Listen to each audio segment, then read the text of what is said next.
आत्मीय भाइयों एवं बहनों, प्रणाम। साथियों, आपको स्वस्थ और सुंदर बनने की विद्या पुस्तक से लेखक पंडित श्री राम शर्माचार्य जी से पिछले वीडियो में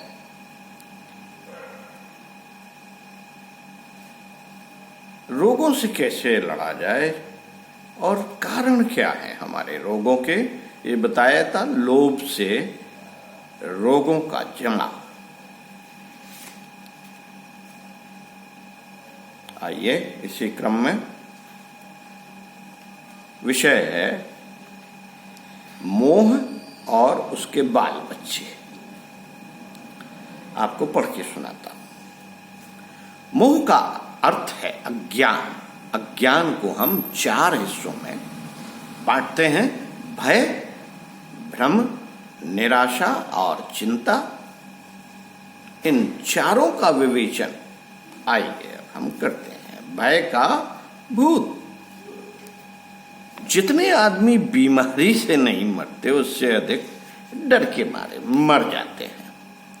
कहते हैं कि यमराज ने एक बार प्लेग को आज्ञा दी कि जाओ 10,000 आदमियों को मार लाओ। वह आज्ञा पालन करने के लिए चल दी और एक स्थान पर उसने नियत संख्या में आदमी मारे। अपना काम खत्म करके जब वह वापस पहुंची तो उसके साथ बड़ी भारी भीड़ थी। गिने गए तो मृतक 50,000 निकले। यमराज ने नाराज होकर पूछा, जब मैंने तुझे 10,000 मनुष्य मारकर लाने को कहा था तो 50,000 क्यों मार लाई 50,000? प्लेग ने गिड़गिड़ाते हुए कहा, भगवान, मैंने तो 10,000 से एक भी अधिक नहीं मारा। यह जो अधिक संख्या में है, डर के मारे अपने आप ही मर गए। आप पता कर लीजिए। साथियों, सचमुच दुनिया में जितने आदमी मरते हैं उसमें आधे आदमी डर के मारे अपने आप मर जाते हैं। बीमार होने पर कई आदमियों को विश्वास जम जाता है कि अब हम नहीं बचेंगे। वे हर घड़ी मृत्यु के बारे में ही सोचते रहते हैं और अपने विचारों के कारण स्वयं मर जाते हैं। कई आदमी ज्योतिषियों के कहने पर विश्वास कर लेते हैं कि हमारा इतना ही समय है और इतने ही समय बाद हम मर जाएंगे। हमारी मृत्यु अमुक समय होगी। यह विश्वास मन में जम जाता है। जैसे तुम यह सोचकर सो कि हमारी आंखें प्रातः 3 बजे खुल जाएं, तो प्रातः 3 बजे ही आंख खुल जाती है। उसी तरह विश्वास मजबूत हुआ तो ठीक समय मृत्यु होना भी अवश्यंभावी है। विलायत में एक आदमी को फांसी की सजा हुई। डॉक्टर उसे अपने प्रयोग के लिए ले आए। आंख बांधकर उसे मेज पर सुला दिया और गर्दन के पास एक छोटी सी आलपिन चुभा दी और गर्दन के पास से ही एक नाली द्वारा पानी छोड़ना शुरू कर दिया, जो गर्दन पर से बाहर नीचे बर्तन में टप टप टप करता हुआ गिर रहा था। डॉक्टर बोले, झूठ मूठ में यह कहते रहे, अब काफी खून निकल चुका है, थोड़ी ही देर में अब मरने वाला है। उस व्यक्ति को खून निकलने का विश्वास हो गया और थोड़ी ही देर में वह मर गया। लेकिन वास्तव में उसके शरीर में 10-5 बूंद ही खून निकला था। एक बार एक आदमी को सांप ने काटा। वह उसे देख नहीं पाया और समझा कि शायद कुछ छुप गया होगा, इसलिए कुछ चिंता न की और काम में लगा रहा। उसका एक साथी भी था जिसने सांप को काटते हुए देखा था, पर उनसे कुछ कहा नहीं और कारणवश उसी समय बाहर चला गया। तब तक कई महीने बाद लौट कर आया तो उस आदमी को स्वस्थ देखकर उसे बड़ा आश्चर्य हुआ। उसने कहा कि उस दिन हम लोग खेत पर थे, मेरे सामने ही तुम्हें एक बड़े से जहरीले सांप ने काटा था, पर आश्चर्य है कि तुम्हें कुछ भी नहीं हुआ। मैं तुम्हें बता नहीं पाया था क्योंकि अचानक एक काम आ गया और मैं चला गया था। इतना कहना था कि जहर चढ़ आया और उसकी मृत्यु हो गई। साथियों, एक बार दो व्यक्तियों में शर्त हुई कि अमुक मरघट में रात को 12 बजे लोहे की कील गाड़ आए तो 100 रुपए दूंगा।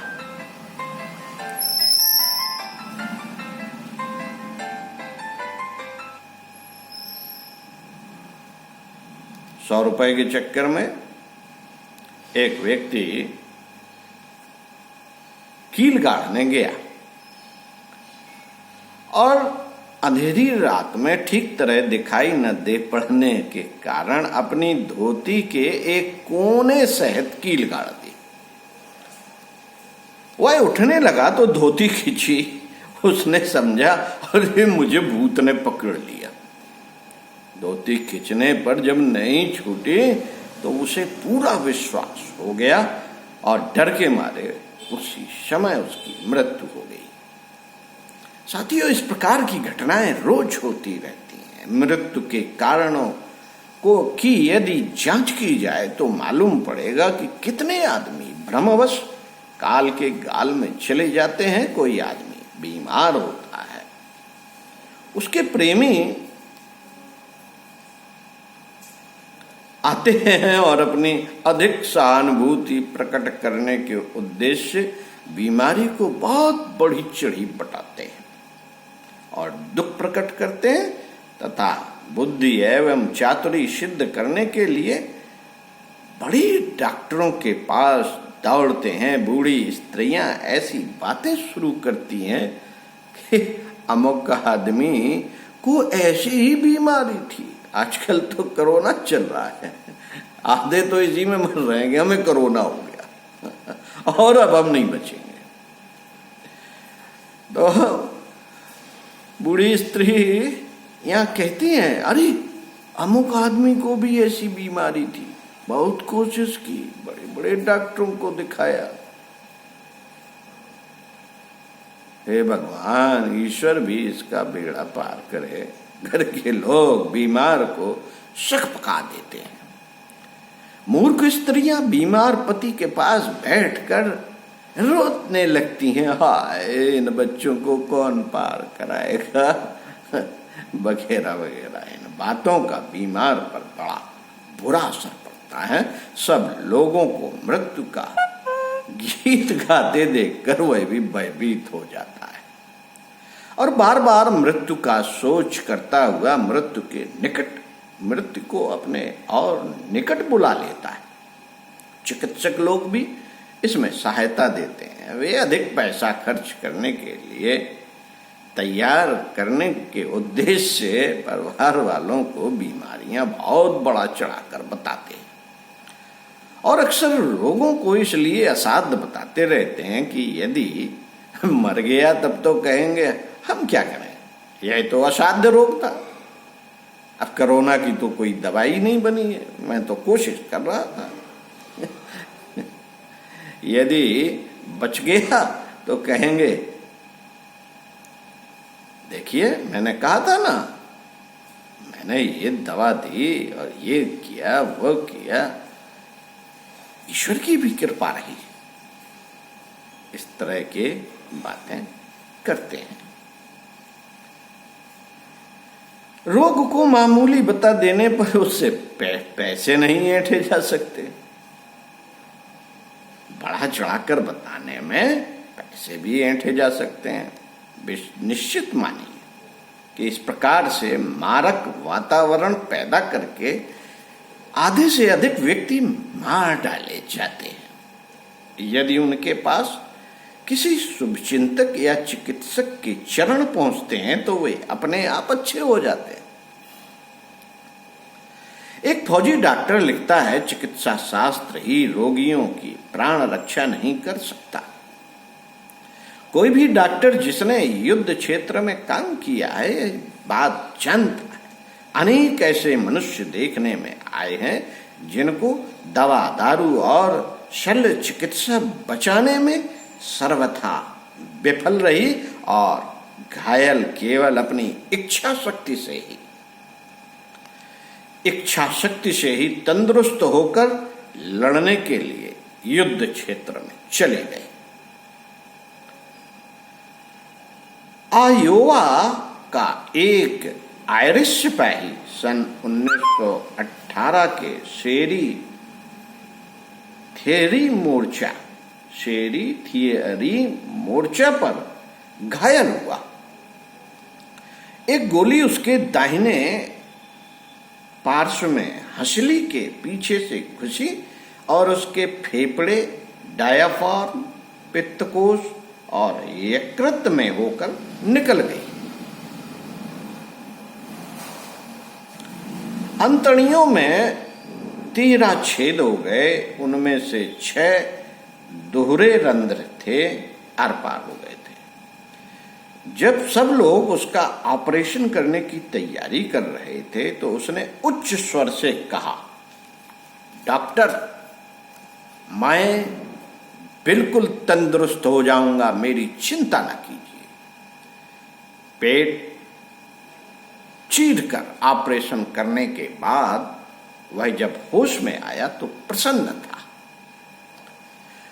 उसके पास ही एक दूसरे घायल की चारपाई थी जो स्वस्थ हो चला था। उसने चंगे होने वाले सिपाही को ध्यानपूर्वक देखा और खिलखिलाकर हंसते हुए कहा,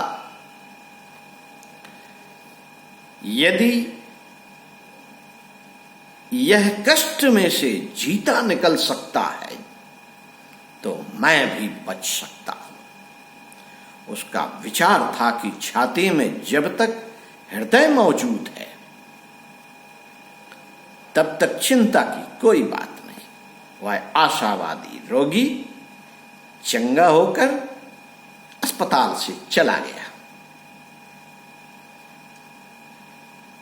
उसने मुझे सिखाया कि हतोत्साही सिपाही मृत्यु के मुख में धंस जाता है और आशा के बिना दवा दारू कुछ काम नहीं देते। और इसी विषय पे भय के बारे में अगले वीडियो में आपको बताएंगे। ओम शांति।